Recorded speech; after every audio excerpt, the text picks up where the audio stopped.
नमस्कार जय श्री कृष्णा आपण मानक स्वागत करुछि गृह लक्ष्मी ओडिया चैनल को। जदि मो वीडियो आपण मानक भल लागुछि लाइक शेयर सब्सक्राइब करने को बिल्कुल भी भूलिबेनी।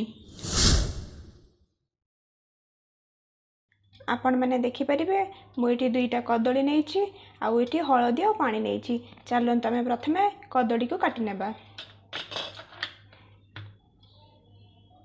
कदली आम आगे आग पछ काटी नेबा तापरे तार चोपा छड़े नेबा।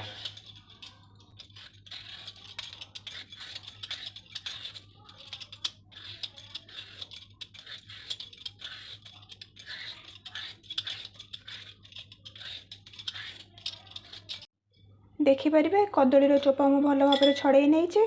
चलते ताकू आम एबे दुई फल करनेबा। तापर आम एबे यही साइज रे काटिबा। देखंतु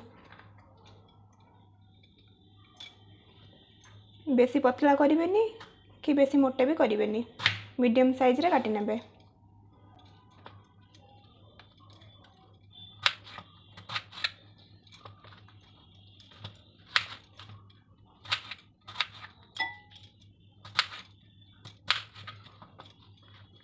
देखिपारे कदली कटा मोर सरी जाइए। चलतु आम जो रखी हलदी और पानी एबे आम हलदी और पानी रे कदली को पकई नेबा।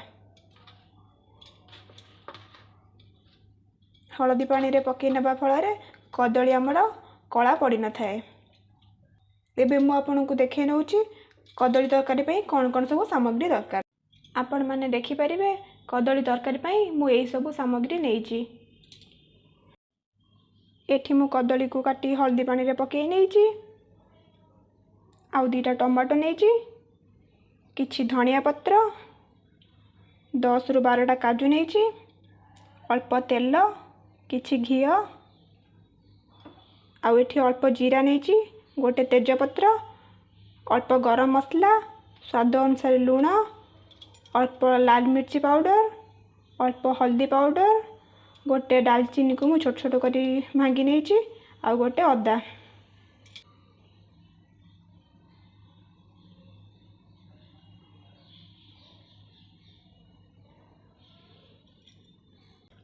चलतु एबे आमे प्रस्तुति करिबा कदली तरकारी। एबे आमे कदली गुडी को अन्य एक पात्र को काढी नेबा।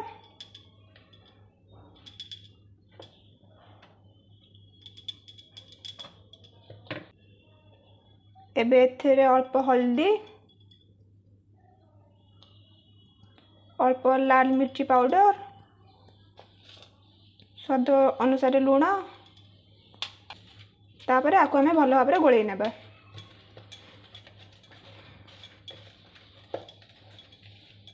गोळेई सारला परे आमे 10 मिनिट आको घोड़े की रखी देबा।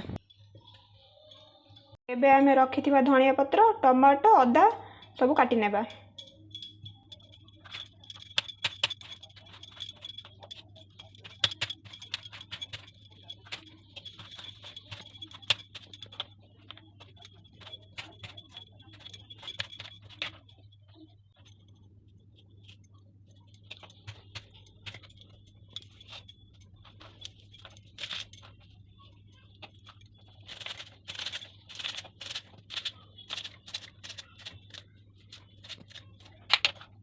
कढ़ाई मोर गरम हो आसलानी।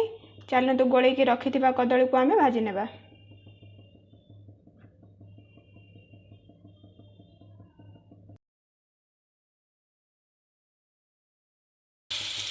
एमती गोटे गोटे करी कदली को पकाई नेबे।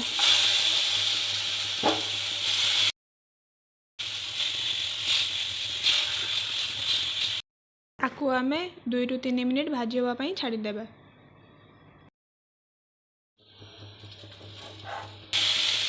देखिपारे गोटे साइड आमर केते सुंदर भाव में भाजी हो जाइए। एबे ताकू आमे उल्टे नबा। कदली आमर भाजी हो जाइए। चलतु आकू आमे एबे काढी नेबा।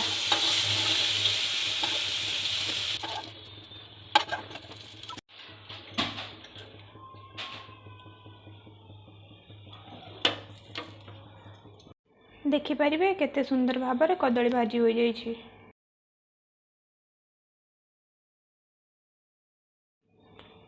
एबे आमे काटिकी रखिथिबा टमाटो अदा किछि जीरा गोटे लंका ग्राइंडिंग करनेबा।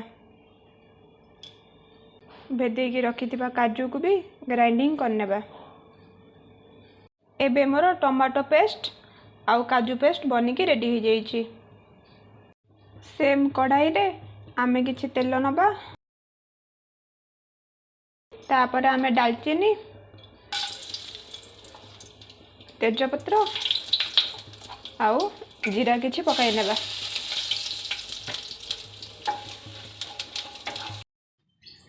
तापर आमे बाटिकी रखिथिबा टमाटो अदा जीरा पेस्ट को दे देबा। आकु आमे एबे भलो भाबरे गोळेई नेबा।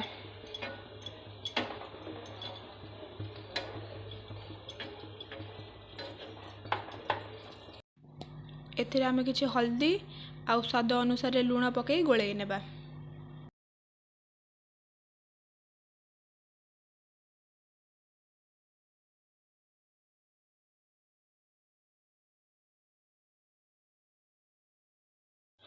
मसला गुड़िक भल भाव में सिझापी आम 10 मिनिट छाड़ी नेबा।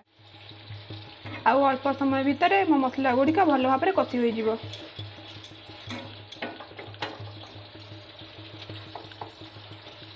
देखिपारे मसला गुड़िक केते सुंदर भाव में कषि हो जाइछि। एथिरे आमे एबे बाटिकी रखिथिबा काजू पेस्ट दे देबा।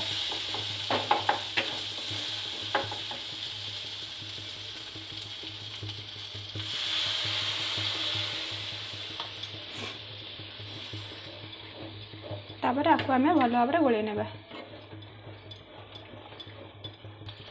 काजू पेस्ट को आमे 1 मिनिट एमती कषि नेबा। एबे हाफ चम्मच काश्मीर चिली पाउडर पकाई नेबा। आकु आमे भल भाव में गोळेई नेबा।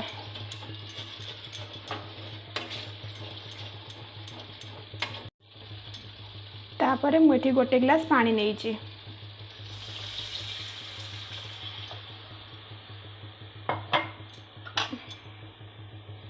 आपन को जति परिमाण झोल दरकार आपन से अनुसार पानी नहीं पारिबे।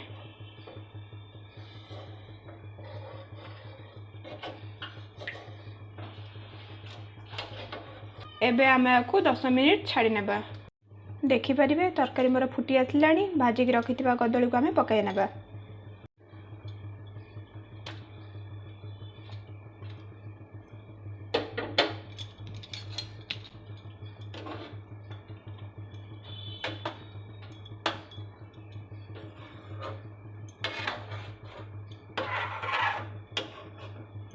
कदली को आमे 3-4 मिनिट छाड़ी नेबा फुटिया पर्यंत।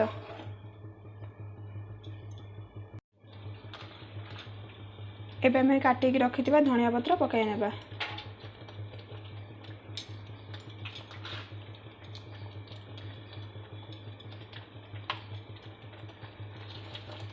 आउ 1 चम्मच गरम मसला पकाई नेबा।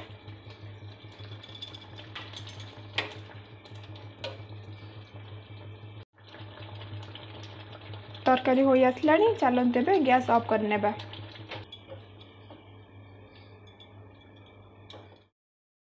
शेष रे एथिरे आमे 1 चम्मच घी पकाई देबा।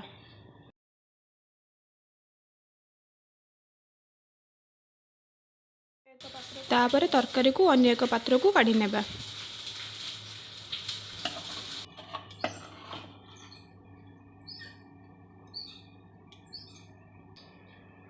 एबे एथिरे आमे किछि धनिया पत्र